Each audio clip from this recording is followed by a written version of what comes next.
Yeah, hi. Alrighty. Ladies and gentlemen, it is time for your late night WWE Bash in Berlin review. Bash in Berlin, or in Berlin, I should say. Like, I don't know. I thought when they announced the name like last year to do it, like they could have come up with a better name, or they should have just brought back an old name to do these pay-per-views. If they're going to do a pay-per-view in outside the country, they could have picked a European name to bring back, like Rebellion, Insurrection, something. You know, they don't need to really just, again, like, you're going to do other pay-per-views internationally, you could just bring back some other pay-per-views like that, or just you could have just done Unforgiven, for God's sakes. I don't freaking know. But regardless, Bash at Berlin, or in Berlin, I should say. I saw the show earlier. I fell asleep right after the show ended because I was very tired. Woke up early for this show, really. The show wasn't...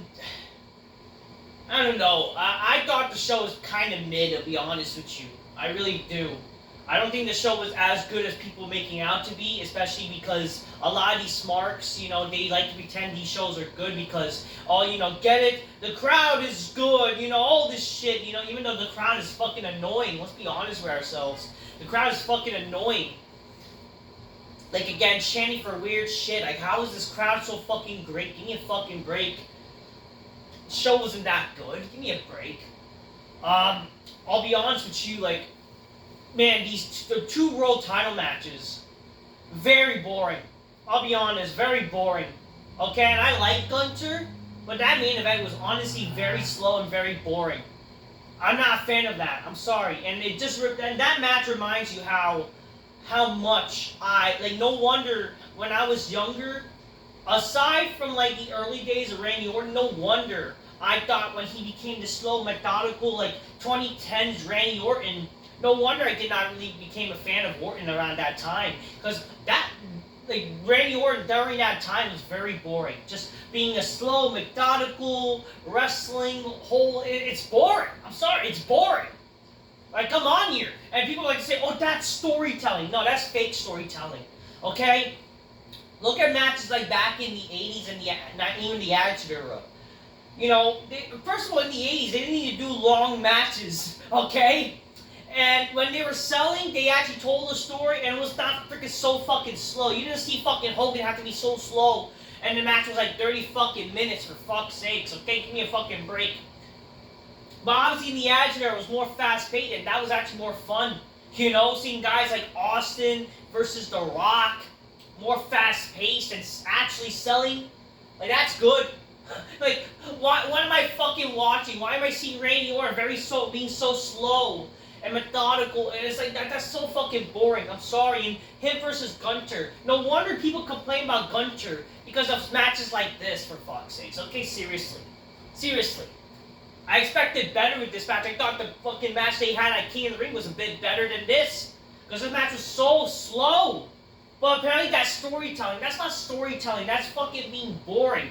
That's just fucking being fucking slow for the sake of being slow, because you had more time to offer. So you'd rather be fucking so slow to the point that it's fucking nauseating. And I could fall asleep during this fucking match. I'm sorry, that match sucked. It wasn't terrible, it wasn't the worst match of all time, but fuck, it was very fucking boring.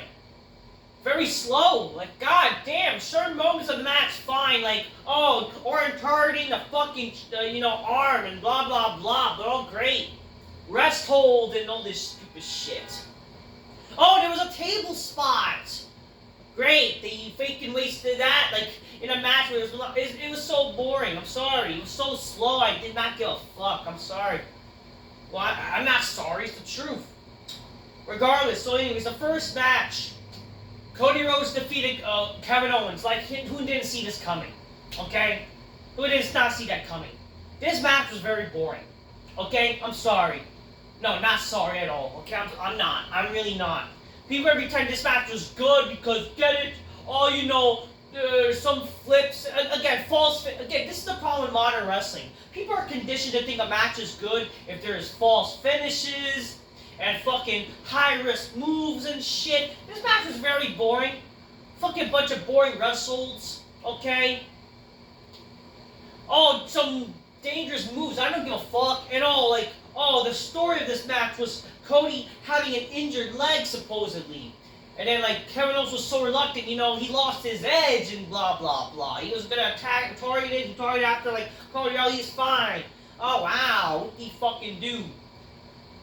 Falls finish with a stunner, a crossroads, and eventually Cody found a way to another crossroads. 1, 2, 3, and the match ends. And then, they shake hands, they're still buddy-buddy. What did he fucking do? Who didn't see this coming? Who did not see this coming? Okay, seriously. Who did not see this coming? This match was very predictable. Okay, and honestly boring. I'm not the fan of modern style wrestling where there's all this false finishing and fucking stupid moves and all this fucking crap. That match was, and again, no real story. They had to pretend there was a story because again, there's no story. And again, for some reason, WWE doing again babyface versus babyface title match. It's like enough with that. Fucking sakes. Second match. Jade Cargill and Bianca Belair. I mean, luckily I can remember the matches because at least it was 5, I guess. That's only positive. Oh yeah, how can I forget the opening intro? It was like, oh, W's on fire. We're around the world. I don't give a fuck. That got enough. You didn't need to see this shit when they were doing Insurrection back in the day, crap like that. And you guys lying to your fans that, oh, you guys sold out your show while you're tarping out your fucking arena. So shut the fuck up. That's a joke. I'm not saying the show was not sold out, but to act like W's on fire is a joke. You're literally, and then you're celebrating the highest grossing WWE show. Oh yeah, great. Let's praise inflation, for fuck's sake. Let's praise that. It's a hard time to fucking live in the world now. We got praise inflation. Give me a fucking break there. Second match, Jade Cargill and Bianca Belair. That's that bitch. We got big leaves and shake all shots. You shut your ass. They defeated the attractive Australian Irish. Well, the attractive European bitches, okay? The attractive European bitches are invited to my big black couch. Other than that, who cares? Who fucking cares about this match, okay? Third match. CM Punk defeated Drew McIntyre in a strap match. It was the match of the night. I'll give it that. And I thought the match was going to be very boring. But it actually did surprise me. It ended up being a very, very much better match than I thought. It was definitely a way better match than they had at SummerSlam. That's for damn sure. It just sucked that, again, they're fighting over a fucking stupid bracelet, for fuck's sakes. How is it that a bracelet and a necklace is more important than the fucking world titles, for fuck's sakes? Whatever. Punk got back the fucking necklace. I mean, whatever. The bracelet, I don't fucking care. McIntyre attacked Punk right off the gate. And then eventually they got the straps on. And then, they whipping each other, blah, blah, blah. They were on the announce table, brawling, whatever. There was some smart, there was some smart psychology that, they were tapping, without, when McIntyre was carrying Punk, they tapped, and then without realizing, but then they eventually, they don't actually tap the fourth because they all knock each other down. It was intriguing, it was an intriguing match, they managed to make, again, usually when they do these fucking tapping the fucking corners, they could have fucking just ran for fuck's sake. But again, it wasn't fucking that stupid, boring shit. I remember one of the worst strap matches I've ever seen. It was Sheamus versus Mark Henry years ago. And how shit that was. And literally, it's me, oh, he didn't see.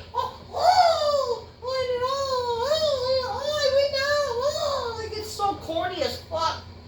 These strap matches have been fucking boring as fuck, seriously. That's why it's so much better to do just pinfall and submission, but in matches like these are how it's supposed to be. Brutal, no DQ, they use chairs, they have to use a table spot. I do think the fucking table spot, you kind of tell what could have happened. Punk, he used it. He brought a table, but McIntyre, I don't want tables, because that's heel heat. Eventually, Punk brought the table back, and then McIntyre tosses him to the table. The only little problem is, why the fuck did he carry him back to the ring? It would have only made sense if, he realized he couldn't go far, and that's why he brings him back, but then that's how they had, get both of them touch the corners, blah, blah, blah. Eventually, Punk overcame the odds, McIntyre did a Claymore, then Punk rolled out to stop McIntyre. He hit him with a strap, bunch of go-to-sleeps, and Punk wins after hitting a bunch of go-to-sleeps. He kept like hitting like a bunch of go-to-sleeps, and then he eventually took the bracelet, tapped the fucking last corner, and that's when he wins.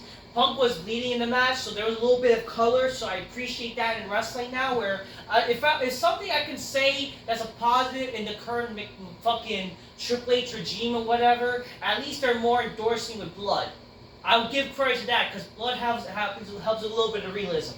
So I give credit to that. If it was fake or not, I mean, if it was, they actually had to, like, instead of even if it was on purpose with the blading, or if he just so happened to bleed, I'm happy they did not have to wipe it off to make it fucking, not PG area, all this stupid shit, but, I appreciate that. A little color does help in wrestling, and it helped with this brutal match. Obviously, this means this is going to lead to probably them having another match, possibly the Hell in a Cell match at the Bad Blood show. Whatever, I just hope it makes more sense and a better build than just about the fucking stupid bracelet, but whatever. Definitely way better match than SummerSlam, that's for damn sure. And definitely better without fucking stupid Rollins in the fucking match, for fuck's sakes. Oh yeah, definitely grab your Coca-Cola, drink my New Spider Mr. Bitches, go, oh shit. Can't drink this at the moment since I just used some vitamins for the day. And I have to wait till I stop with the vitamins so I can drink my beautiful Coca-Cola. Fourth match. The Terror Twins, which is Rhea Ripley and Damian Priest. They defeated Dominic Mysterio and Liv Morgan.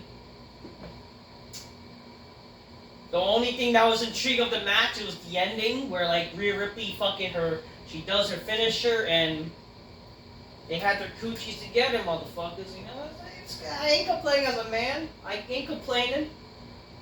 But as far as the match, I did not really care for the match, in all honesty. I don't really care for mixed tag bullshit. Sure, get it, Judgment Day breakup, blah, blah, blah. But, like, here's the thing. In what world should we care about this match if Damian Priest and Rhea Ripley can easily beat up the Judgment Day? Why should we care when, like, they can easily beat them up? So why are they in such threats? And especially, like, tonight, the Judgment Day loses.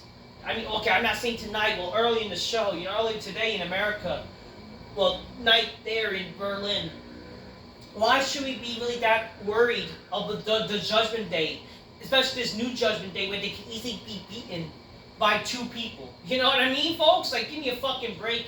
What a joke. The Judgment Day got involved and they still fucking struggle to beat them. I mean, in the end of the day, did Damian Priest and Rhea Ripley need to win this match? Not that I give a fuck who wins this match, really.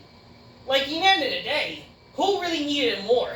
Like, you could honestly debate, like, Dominic and Liv could have benefited from this win. Because, like, again, like, they're not, like, more known, or, like, again, the numbers game should have helped. But again, I hate this bullshit where, like, we have to pretend that, a false finish is good. They had a perfect opportunity where Dominic, after Finn got involved, Dominic did the 619 frog splash. He could have won there, but no, kicked out. That was not good enough. Then, Judgment Day people got involved, but then at the end of the day, Rhea Ripley is able to win against Liv. Like, come on here, what are we doing here?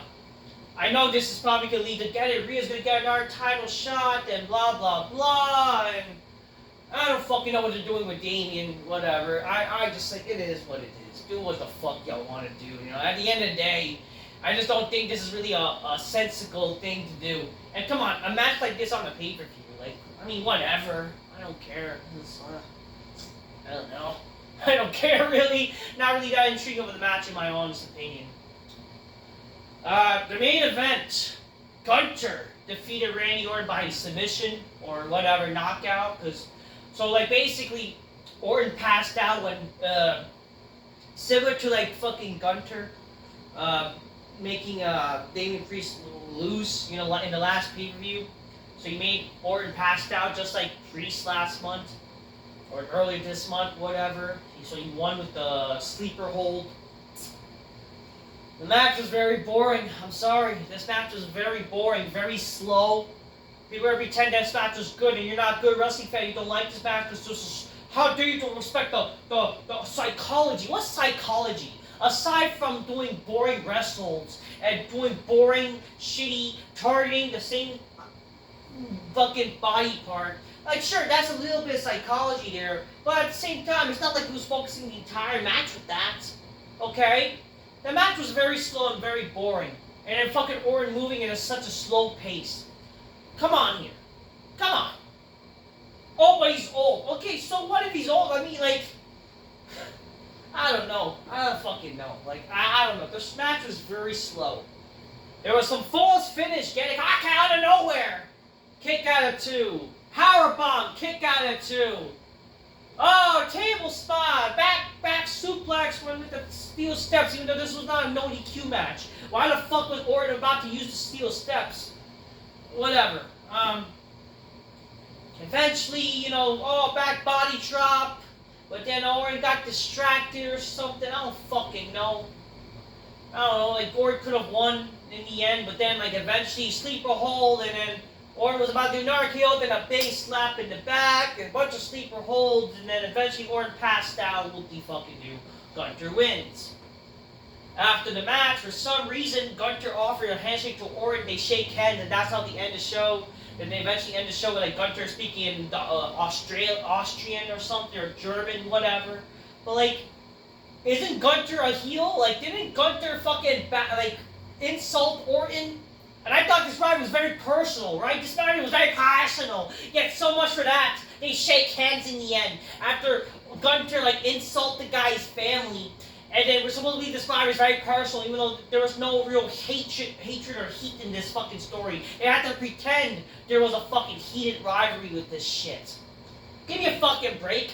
I mean, and again, Gunther's a fucking heel. What are we doing? Why are heels like, again, acting more babyface now? Why are babyface acting like heels? See, like, what fucking sense does this make? You know, what sense does that make in this fucking modern state of wrestling? Like, why are they always shade of grays and trying to be goodsy? Like, where's a definitive bad guy nowadays, and where's a definitive good guy nowadays? What are we doing in wrestling now? And it sucks. I kind of was disappointed with this match, too, because I thought the match would at least be better. It sucked that I honestly thought the King of the Rematch was more better than this shit, and I even thought that match was kind of disappointing itself. This match was honestly very long, very boring than it needed to be. Very disappointing with this match. Some people could pretend this match was cooking, or this match was fire. Like, all these stupid modern Gen Z terminologies, and fuck those people with this. Again, these modern wrestling fans don't know what the fuck they're talking about. Anyways, that's the fucking main event, and that's how the show ends. Ends with fucking, and then the press conference, like, you lead to the press conferences, like, whatever, who cares about the fucking press conference? That's the finally end the fucking show, for fuck's sakes, but whatever. That's how the show was, that's how the show ends. The show ends with that, and a bunch of press conference fucking bullshit. And yeah, that's how the show ends. Overall, the show is kind of boring, I'll be honest with you. I mean, some people may say thought the show was good. I guess those are Sparky fans, and they're also praising the show because of the crowd and bullshit. Them chanting stupid crap, retarded crap, whatever. So that's the show. I don't know, like, that was fucking Bash in Berlin. I mean, it was not the worst show, but I thought the show was honestly very mid in my honest opinion. It was just very average, an average pay-per-view that they did. It was just really a glorified house show, in all honesty. Just really one match that I liked, which was fucking Punk and McIntyre. That's literally it. Okay? Just my honest opinion. I'm just keeping it real. Get your gauge, pulls magnificently. Inspire Mr. Bitches go, oh shit. That's what I done gotta say. Until next time. Peace. Yeah, bye. And, take care, everybody. Enjoy a nice Coca-Cola in a wine glass, fast glass, not me, because it's my birthday weekend, ladies and gentlemen. Alright, God bless. Till next time, peace. Yeah, bye. Well, technically, my birthday's on Tuesday, but so we still have Monday, ladies and gentlemen. Let's celebrate on Monday Night Raw with the Raw review that night, alright? Take care, everybody. Till next time, peace. Yeah, bye. Honestly, pretty average show, in my honest opinion. Screw the 2 world title matches. Like what a joke.